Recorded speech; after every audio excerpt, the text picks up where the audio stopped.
إن الحمد لله نحمده ونستعينه ونستغفره ونعوذ بالله من شرور أنفسنا ومن سيئات أعمالنا.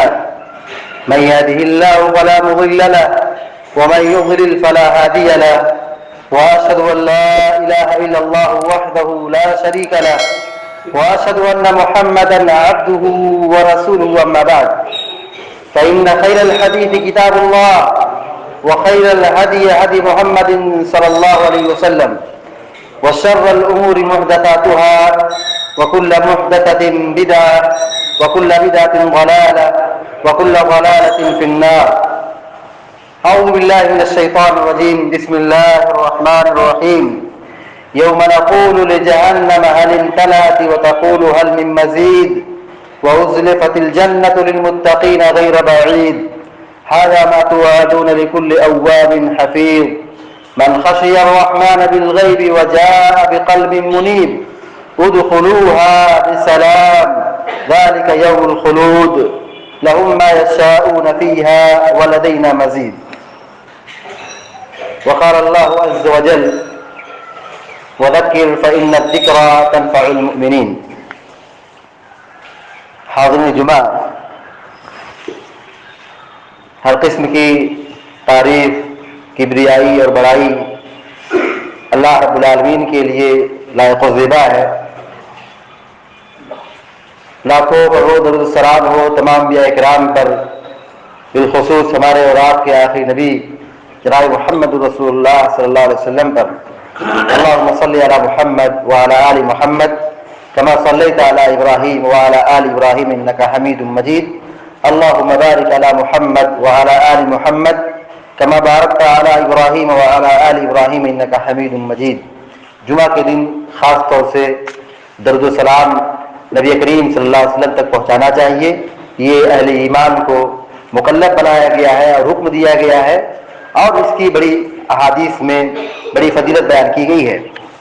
آج کے اس جمعہ کے خطبے میں ہم یہ بتلائیں گے کہ ہماری کمائی میں برکت کیوں نہیں ہے، یا انسان برکت سے محروم کیسے ہوتا ہے، اس کے اسباب کیا ہیں. میں نے یہاں پر بہت ساری باتیں نوٹ کی ہیں اور اپنے محدود وقت میں یہ کوشش کروں گا کہ بات مکمل پوری ہو جائے. برکت سے محرومی کے اسباب میں سے بہت ساری چیزیں ملتی ہیں، لیکن اہم اور خاص باتوں کی طرف میں اشارہ کروں گا. چونکہ جمعہ کے خطبے میں وقت بہت محدود ہوتا ہے، مختصر ہوتا ہے، اور جمعہ کا خطبہ مختصر ہی ہونا چاہیے، کم وقت میں اپنی بات مکمل کر دینا چاہیے.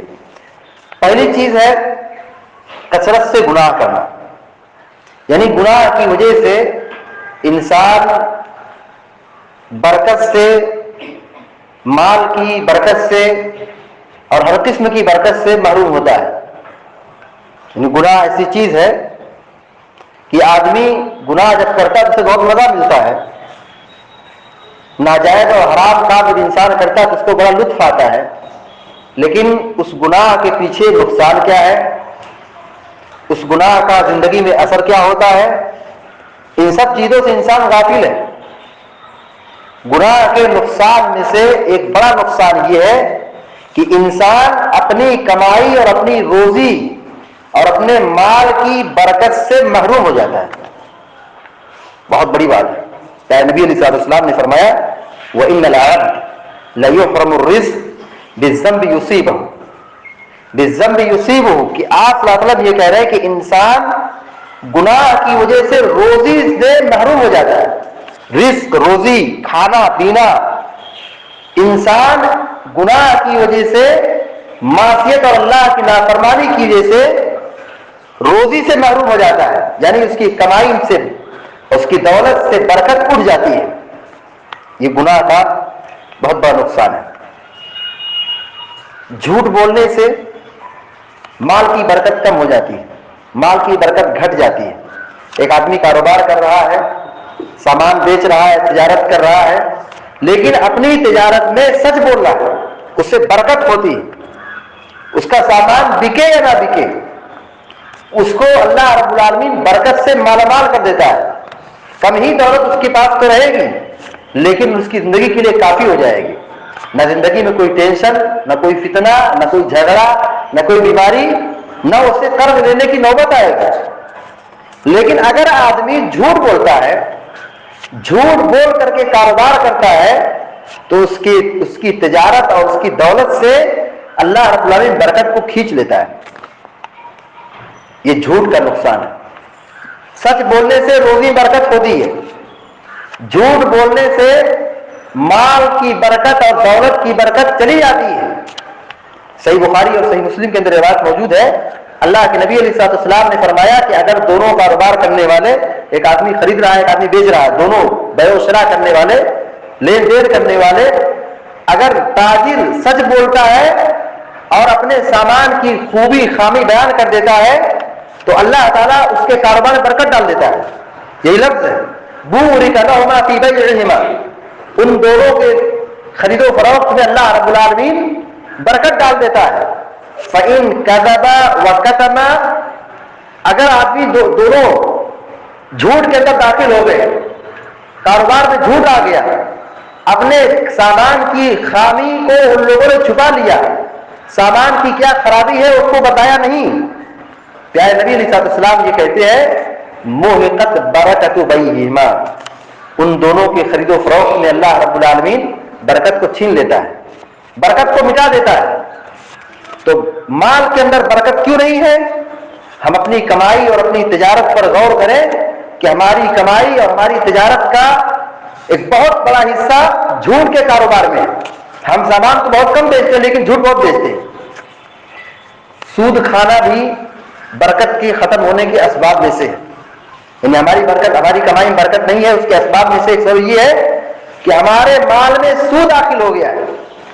اور آج کے زمانے میں اگر بات کریں، یہ قیامت کی نشانی سے ایک نشانی ہے کہ آدمی سود سے بچنا چاہتا ہے، بہت راستہ اختیار کرتا ہے لیکن اس کے لیے بچنا بہت مشکل ہو گیا ہے.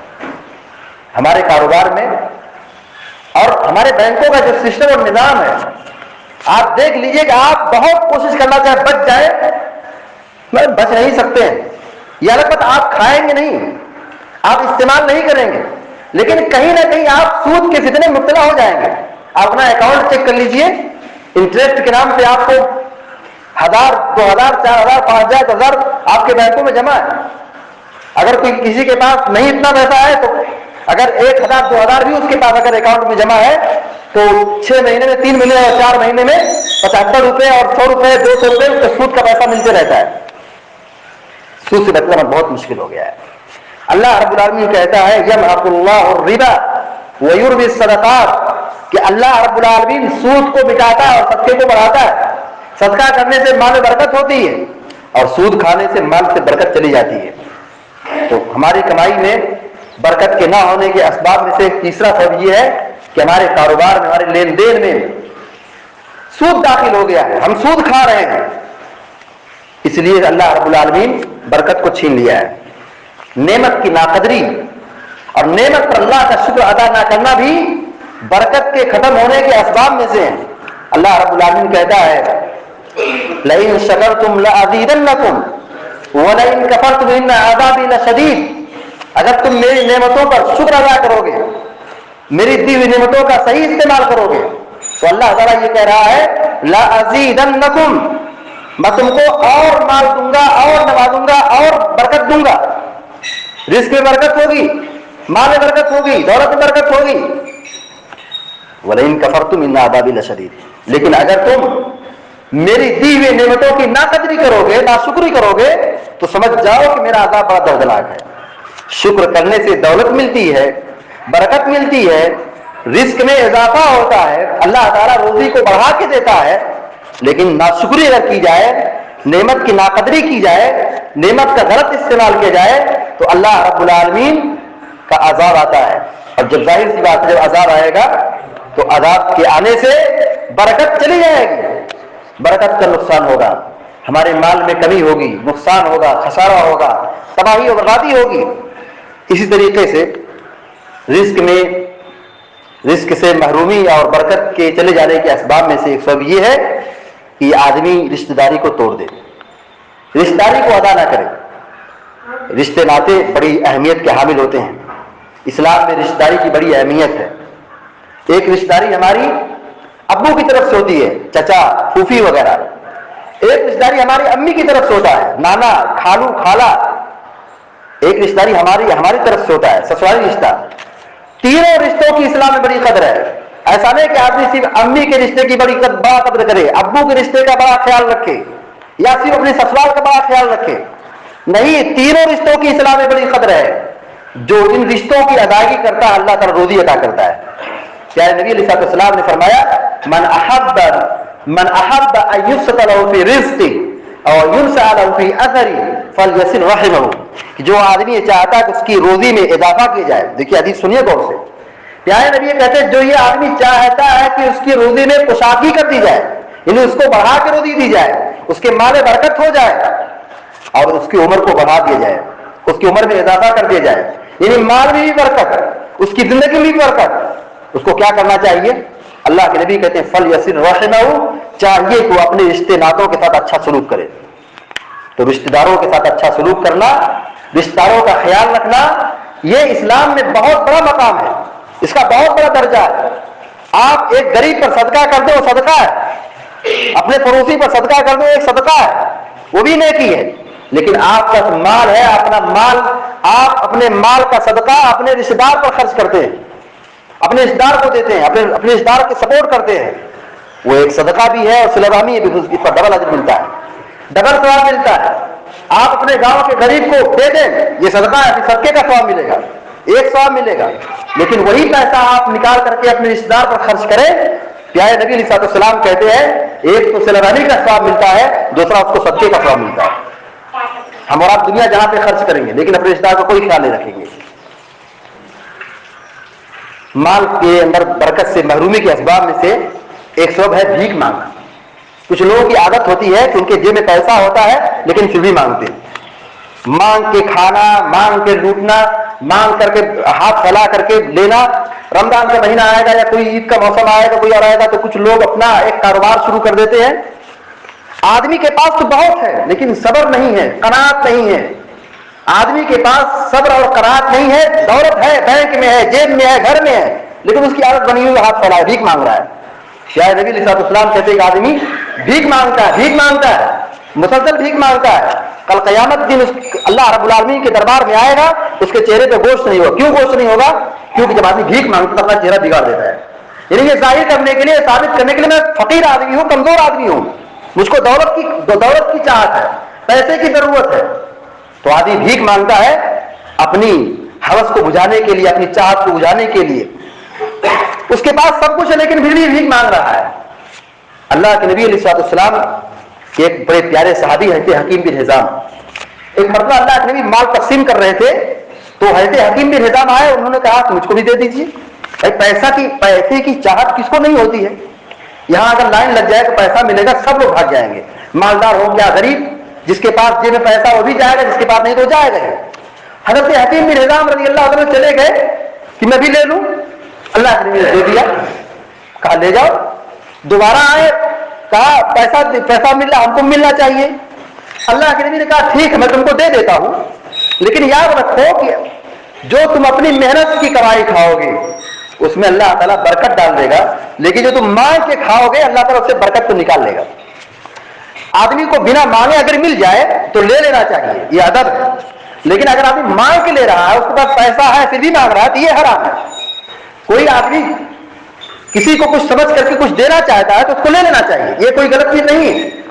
غلط یہ ہے کہ آدمی کے پاس ہے پھر بھی ہاتھ پھیلا رہا ہے۔ پیارے نبی نے اسی پر ٹوکا، کہا کہ دیکھو جو تم مانگ رہے ہو میں تم کو دے دیتا ہوں، مال بہت اچھی چیز ہے، بہت آدمی کو چاہت ہوتی ہے، لیکن اگر تم مال نہ لو اور تم اپنی محنت کی کمائی کھاؤ تو تمہارے مال میں اضافہ ہوگا، برکت ہوگی، تم کو قناعت حاصل ہو جائے گی، تم کو صبر حاصل ہو جائے گا۔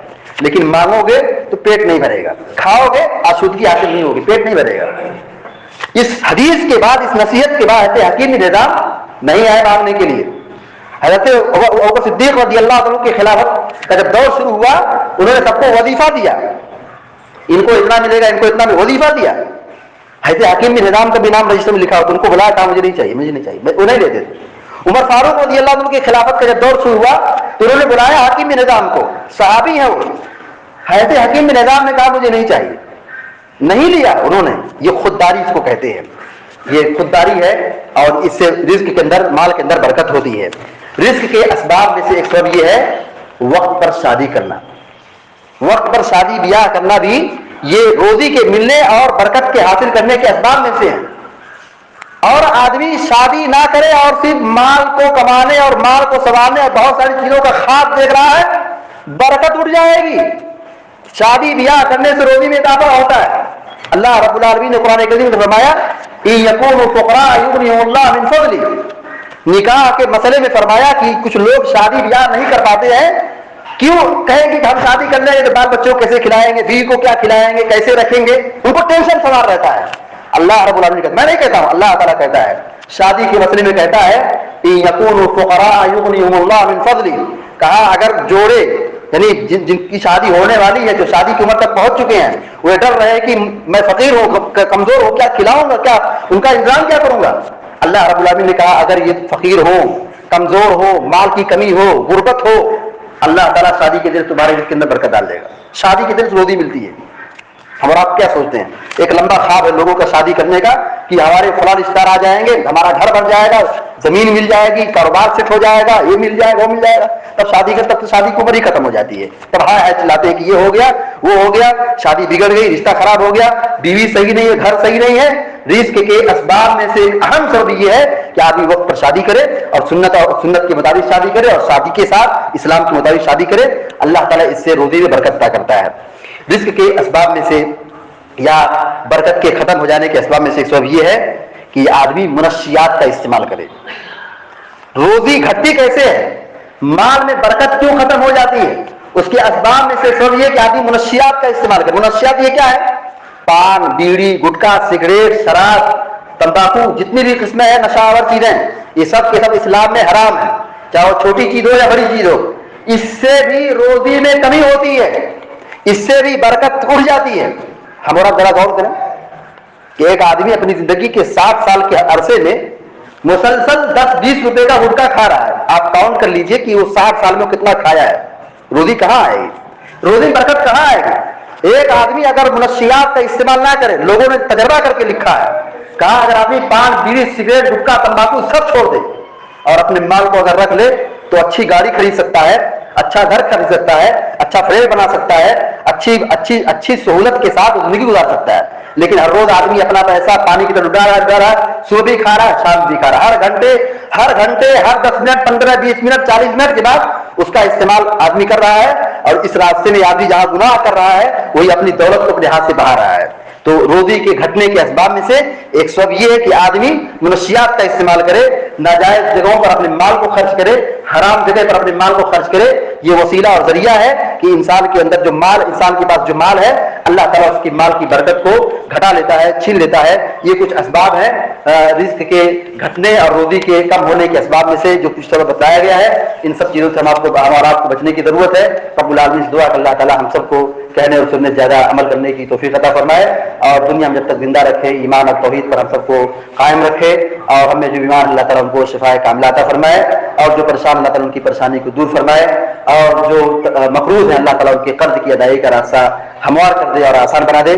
آمین یا رب العالمین. اقول قولی ھذا واستغفر اللہ لی ولکم ولسائر المسلمین فاستغفروه انه الغفور الرحیم. وصلی اللہ علی نبینا محمد وعلی آلہ وصحبہ اجمعین.